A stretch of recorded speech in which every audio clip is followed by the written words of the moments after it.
Hi, I'm Tami Utley. Today we're going to be doing a patriotic cake. You can use it for military appreciation or for 4th of July. Couple molds we're going to use. I got all these from Country Kitchen, Sweetheart. But there are other websites that carry these molds, so you can search around. This is just an eagle. If you have an eagle mold, I'm going to be using the small eagle here.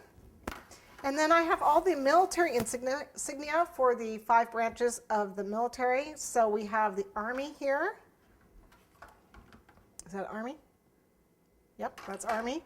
And then this is the Navy and the Air Force. This is the Coast Guard. And then this is for the Marines.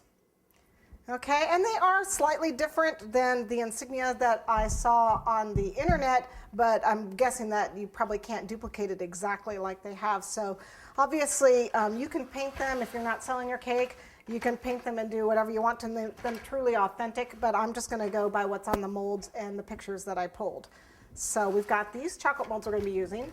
We're also going to be using, we're going to need a pasta machine. We're going to use some fondant and some gum paste. I have, you really can use all fondant if you want and add some Tylose powder to it. But since I had gum paste and I had red fondant, I figured I'd just use what I had. But again, if you have just gum paste, you can use gum paste and dye some red. You need red and white. Otherwise, you can use red and white fondant and use the Tylose.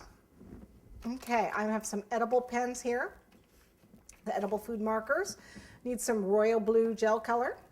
I'm going to be using some gold luster dust. Now I have, this is real gold luster dust. This is 24 karat metallic dust. It's from the Chocolatier.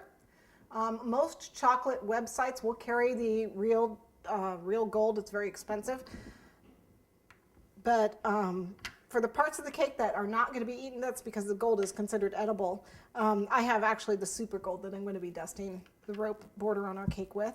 Little vodka or clear alcohol or lemon extract. I'm going to need some 18 gauge wire, some star cutters, or if you have a star chocolate mold, that would work too. I'm going to need a ribbon cutter. And here is what is called a silk rolling pin. It's a silk pattern. If you have the silk tool, the small tool, that will probably work, but the rolling pin is just a lot easier.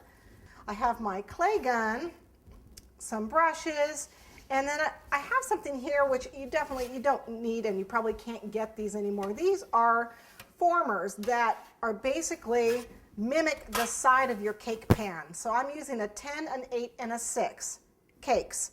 Well, this has a 10-inch on it, and it basically mimics my cake pan. So I don't have to have my cake pan here to form something that's going to go around the side of my cake and give it a curve.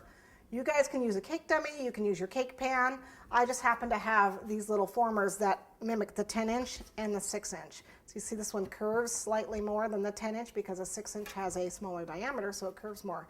So I don't have to have my cake pan here. I can use the formers, but by all means, use your cake pans. Just set your cake pan up and put your fondant on the side and let it dry to a curve. And you'll see how I use those later on. I got a little bit of royal icing, and I think that's it. I think we're ready to go. Let's get started.